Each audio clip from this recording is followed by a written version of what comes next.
Okay, so this thing broke about a year ago, so I couldn't do my window. So I have a trusty butter knife that I was kind of using back and forth to do it. So finally went out, butter knife wasn't working too much, so I bought the new part.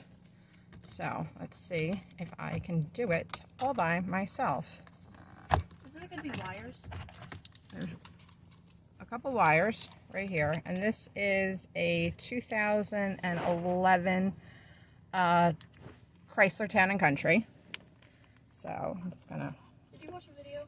try to do this with one hand. Pause it for a second. Okay, so it did require two hands, so I had to pause it for a minute, but you just kind of, there's a little thing right here that you sort of press and it just slides right out. So that's the back. My daughter went. Toy car. Daughter who's sitting in the car with me is sitting.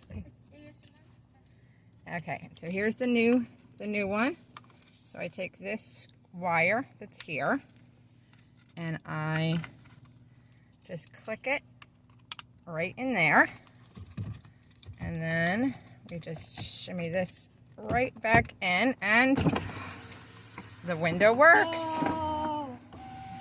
We have window, another window, third window, hold on, fourth window, lock, unlock. So there we go. So I just installed my new thing. We can get rid of the butter knife that's been using, that I've been kind of ghetto rigging on my car for the past year, just because I'm like, you know what, as long as it works. But on our trip back it didn't work quite well.